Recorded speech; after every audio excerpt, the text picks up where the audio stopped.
আজ যে আমি ঘটনাটি বলবো, এই ঘটনাটি ঘটেছিল জয় খান নামে এক গাড়ি চালকের সাথে।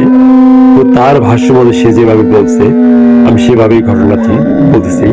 এবং ঘটনাটি ছিল অত্যন্ত ভয়ানক এবং হৃদয় স্পর্শকাতর একটা ঘটনা, যেটা আসলে আমি যে ঘটনাটি বলছি আমার নিজেরও শরীরে মানে পশম খাড়িয়ে যাচ্ছে, দাঁড়িয়ে যাচ্ছে, কি বলবো।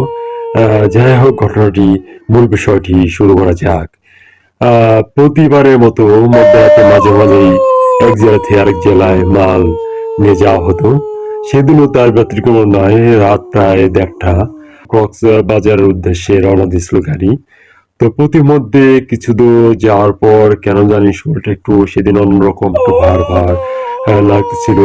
তো আমার সাথে যে হেল্পার ছিল, সে ইতিমধ্যে ঘুমায় পড়ছে। তো আমার চোখে একটু ঘুম ঘুম ভাব, কিন্তু কেন জানি একটা অজানা ভয় বারবার কাজ করতেছিল।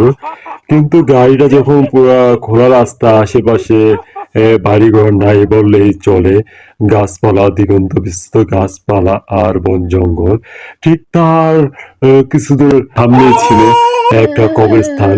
এখান দিয়ে এর আগে আমি অনেকবার গাড়ি নিয়ে যাতায়াত করছি, কিন্তু এবার যেটা হলো, যা আগে কখনো কল্পনাও করিনি।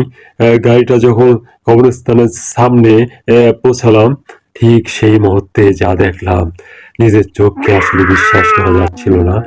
একটি বিড়াল, এবং সেটার আকৃতি হবে 2.5 থেকে 3 হাতের মতো লম্বা, এবং তার চোখগুলো ছিল অনেকটা আগুনের মতো জল জল করতেছিল। তো বিড়ালটা যখন রাস্তা পার হওয়ার জন্য আস্তে আস্তে কবরস্থান থেকে রাস্তা দিকে বের হচ্ছিল, তো আমি গাড়িটা থামিয়ে দিলাম। আমার গাড়ি থেকে প্রায় 2 থেকে 3 হাত দূরত্বে ছিল বিড়ালটা। তো বিড়ালটা রাস্তা পার হয়ে যাচ্ছিল, আর সে কিন্তু আমার চোখের দিকে এক নজরে তাকিয়ে আছিল। আসলে আমি কিভাবে কথা বলবো, আসলে ভয়ে আসলে আমার অন্তর শুকিয়ে যাচ্ছিল। আমি এতটা ভয়, এর আগে আমি মনে প্রাণে আল্লাহকে অনেক পরিমাণ স্মরণ করতেছিলাম যে আজ কি হয়, এরকম একটা স্থানে যদি আমার কোনো বড় ধরনের ক্ষতি করে ফেলা হয়, তাহলে এখান থেকে আসলে বাঁচা অসম্ভব। তো ওই মুহূর্তে বিড়ালটা আসলে খুব দিকে নজর করেই কোনো নজরে আমার দিকে তাকিয়ে আসছিল, রাস্তা পার হয়ে যাচ্ছিল। এবং বিড়ালটা, আমি বলছি, অন্য সব বিড়ালের মতো না।